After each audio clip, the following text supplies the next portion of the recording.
તો મિત્રો તો ગુડ મોર્નિંગ બધાને અને આપણે આવી ગયા છીએ આજે સવારમાં બસ સ્ટેન્ડે. તો આ છે આપણા ગામનું બસ સ્ટેન્ડ.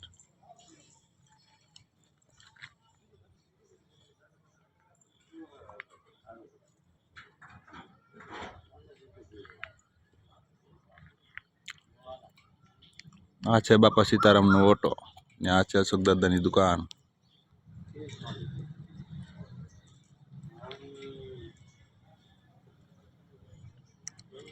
જૂના ને જાણીતા એવા અશોક દાદા હો અમારા ગામના.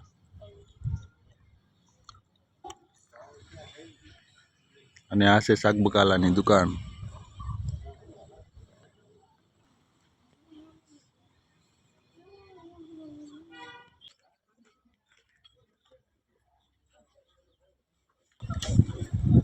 જય ઠાકર નામની હોટલ છે આ ભાઈની, અહમદભાઈની.